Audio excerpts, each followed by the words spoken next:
So everyone's been asking me how, when they see this picture, how it started out as a black and white picture and then I turned it to color. So I'm gonna explain it to everybody. Uh, if you're familiar with Photoshop and you've used it before, this won't be that difficult to understand. But if you've never used Photoshop before, you're gonna have to, play around with it, get familiar with it before you could do stuff like this. So basically, this image started out like this. And then through a lot of adjustment layers and masking and stuff like that, you end up with something like this. Now I'm going to expand the folder here to show you what I have going on here. First of all, this is duplicate copy. So here's the original image right here, and then up here I just duplicate the original and then add all my color treatment folders and layers in here. And you can notice immediately I do a lot of renaming of all my layers and folders as I go. Just helps me keep organized and know what's going on, especially when you have something as complex as this file becomes with all these layers. I mean, if I just expand some of these, you'll see, move this aside a little bit, background and surface. So this layer right here would be the background color for behind the woman in the photo, and then this layer would be the table that she's leaning upon, and those are all nested within a folder so that I know what those are. And then I have another one called outfit where I have her dress right here as one layer, and then the flowers, one right here, some leaves. All those are represented with these layers as follows.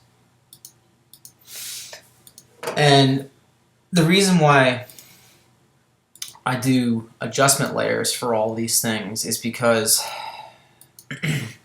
anytime you want to change the color of what you originally chose, like her skin tone right here, you can just double click and change it to whatever you want it to be. And part of what makes this overall effect work really nicely is changing what the layer mode, you could call it, is. All these different modes of the layer can create different effects, like overlay or soft light and multiply. It's tough to keep track of what each of these do in different situations. So what I find myself doing is really every time I'm starting a project like this, just creating a layer, messing with the opacity, and trying each of these to see which one creates the best effect that I'm looking for the project that I'm working on. The most intricate part of this structure here is the tattoos. You'll see that this is broken down into various categories here, to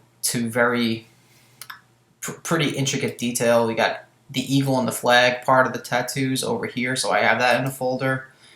And then you have various different colors that are making it up. If I hide this red, you'll see the stripes of the flag go away. And then the blue of the flag. Again, it's very intricately detailed, but it's also a very high resolution image. So when you zoom in, and I do that again, you can really see the difference. And it's all little detailed parts, but overall, when it all comes together, it creates a really nice effect and presentation. I'm just gonna go through a couple of these so you can see what's going on, and then I'll show you how to create one of these adjustment layers. Okay. Now, so let's say I started off from scratch here without any of these color treatments, and it's just a black and white photo like it originally started out. the first thing you'd want to do, depending on the tools that you're comfortable with in Photoshop, I'm comfortable with almost always using the pen tool. Okay, so let's say I want to start off with her rose in her hair. I'll zoom in here and I'll start using the pen tool. You drag each point as you click and create another anchor point for the pen. And you could always edit the direction of those anchor points, but I'm not going to go into that right now. It's just something, if you're not familiar with, you can always Google and find tutorials on it. But basically, you're drawing and tracing around the shape as best you can see using the pen tool. Okay, so once you get around all that, I'll create a lasso from it. And then I'll go into down here where these are adjustment layer options, and I'll do solid color, and I'll pick a yellow tone. Now, initially you must be asking, if you're not familiar with Photoshop, well, why does that look like just a solid color on top? Well, this is where the layer modes come in. If you start messing around with different layer modes, you'll see it can create the kind of effect that you're looking for. I'll use soft light for this. No, that doesn't look as bold, so I'll stick with multiply, and I'll turn the opacity down to maybe 80. And just to make it look a little bit more realistic, what I do on a lot of these adjustment layers is that I add a Gaussian blur, a very slight one. Depends on the resolution of the image, but usually on an image this high resolution you could do something like 10, and it's not going to be too blurry overall. So now she's got a yellow rose in her hair. And again, if I wanted to change that color, I could just double click on the adjustment layer and choose whatever color I want. So that's really it. This took me about 2 hours to do overall. I would say the more inexperienced Photoshop user, it would take a lot longer.